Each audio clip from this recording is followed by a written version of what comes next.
Welcome to part 5 of how to make a t-shirt quilt by QuiltAddictsAnonymous.com. Today we're going to talk about deciding on a layout for your t-shirt quilt. There are lots of ways that you can lay out a t-shirt quilt. You can do it according to theme, year, subject matter, or color. When you look at these shirts, you can see that I've got some shirts from cross country. This is a shirt from when our basketball team made it to sectionals. Here is one from track and field. Here's one from my senior year. And here's one from when I was on the swim team. So those are pretty much the four main themes, and I could choose to arrange them all throughout the quilt like that. But the way I like to arrange my quilts are by color, because I think it gives sort of a more movement that way rather than trying to keep it by theme.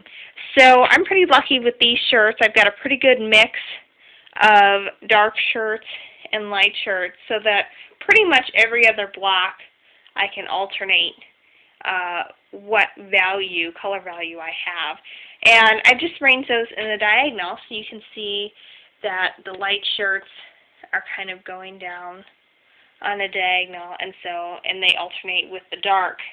And one thing that I found very useful in deciding how to lay these out is to kind of pay attention to how busy the print is. For example, this shirt has really got a lot going on, and so does the one below it, and the one over here, and then we have a block that is combined. And you've got lots of busy prints here. So in the center of them all, I've got a shirt that really has a pretty simple design. There's only 5 elements to it. There's some white space. So it kind of gives the eye a place to rest in the middle of all the other busy shirts that are around it. And one other thing to keep in mind when you're laying out your shirts is if you have piece blocks like this, you want to make sure that they're not right in the same area as the other piece blocks. If you back up, you see that the other piece block I have is way in the top corner of the quilt, whereas the one I just showed you is sort of in the bottom corner on the opposite side of the quilt. And as you're laying your quilt out, you want to do it on a large surface. Either clear out your floor in your living room, put up a design wall, or you can use your bed like I've done here, and just stand back and sort of take it all in, see if what the layout is something that's pleasing to you. It's your quilt, so it really only matters what you think of it. If you don't like the way a shirt is looking, just keep moving things around until you're done and you're pleased with it. And then once you have decided on a final layout, make sure you take a photo.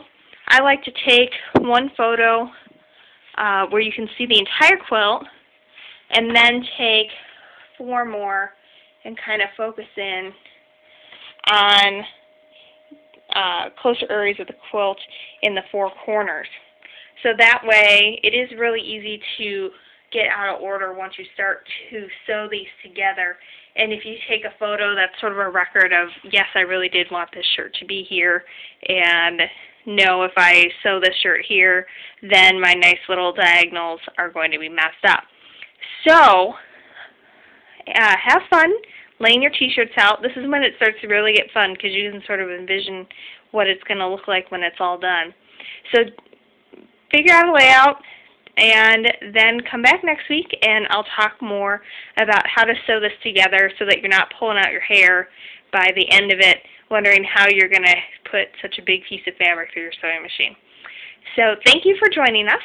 This has been How to Make a T-Shirt Quilt by QuiltAddictsAnonymous.com/tutorials, and that's where you can find out how to get to this far if you're just now following us with the videos.